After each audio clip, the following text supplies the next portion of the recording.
Hey guys, Booligan here with Booligan Airsoft and Airsoft Insider, and today we're taking a trip back to the Old West to take a look at the A&K Mare's Leg, available from evic.com, priced currently at $169.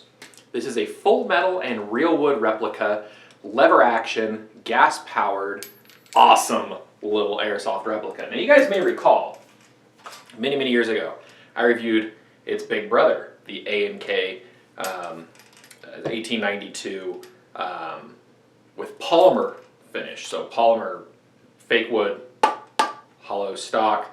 And while these are cool, like they look really cool, they're fun to use, they had a really finicky gas system. They leak internally all the time, just constantly, especially if you leave them without any gas in it.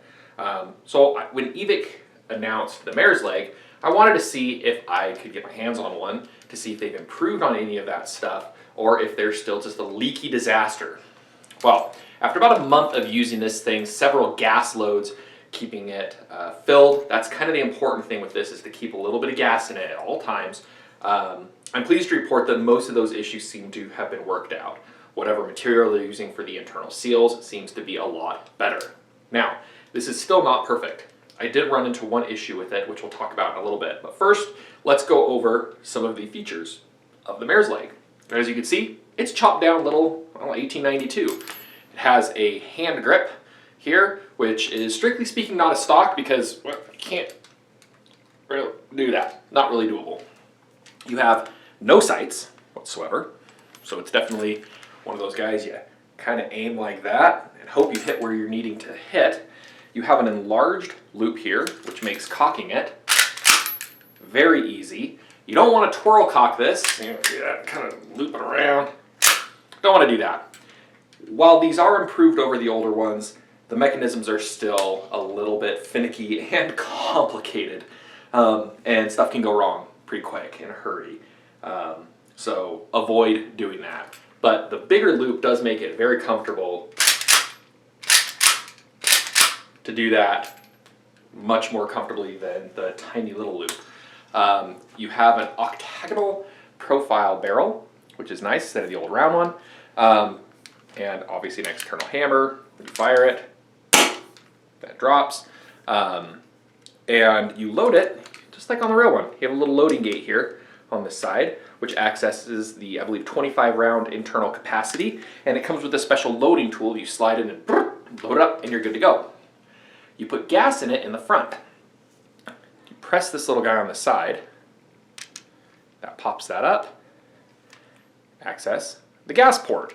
Like I said, it holds gas much better now. I haven't had any leaking issues with mine. If you do have leaking issues with yours, 2 or 3 drops of silicone oil, or murder oil is what I like to use. It's not silicone based, but I like it.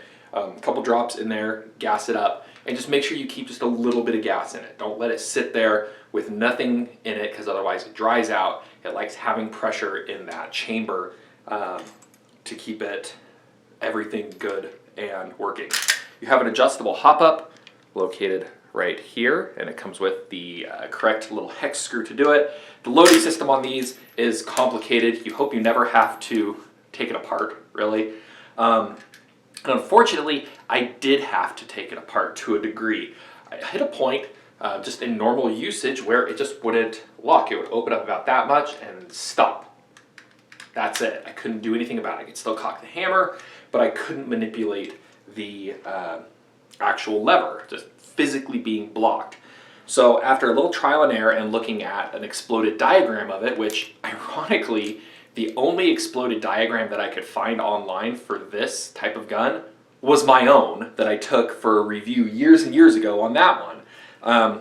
I unscrewed this screw right here, and there's a little pin inside that kind of locks this mechanism to the bolt mechanism, if you want to call it that. And it had kind of just worked its way out a little bit. Strangest thing. So I pushed it back in, works great. So if you have an issue where it's only dropping to about here, and it'll lock firmly in place, it can close but you can't open it anymore, that's where you're going to want to look. That screw right there. Unscrew it, push that pin in, screw it back in, and you should be in business. Since I fixed it that one time, I haven't had any issues. And I've actually tried see if maybe it was, you know, some rough handling or something that did it. I don't know what did it, but there's a solution for it. So we'll put this thing on the Chrono. We'll see how it shoots.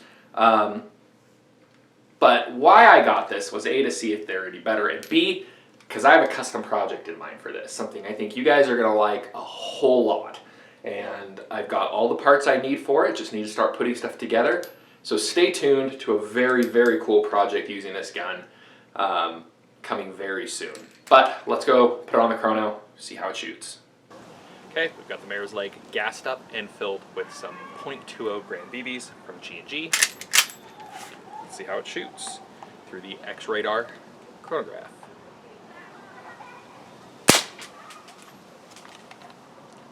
.348. It's a little tricky to work this all one-handed. .368.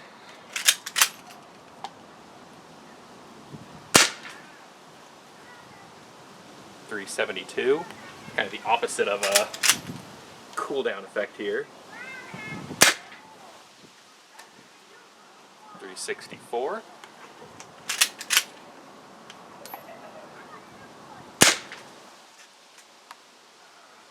.368. So it looks like you're going to be sitting right at around 365, 370 FPS. It is a little chilly today. It's around a 55-degree day or so, but let's see how the rest of it shoots.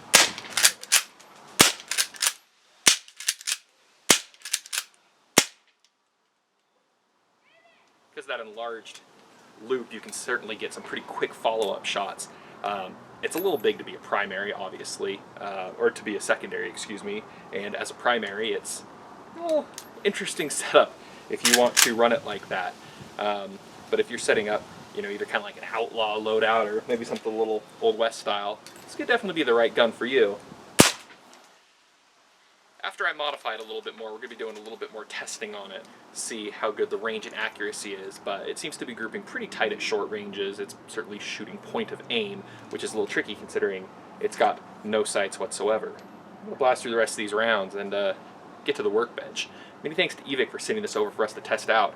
Many thanks to you guys for watching.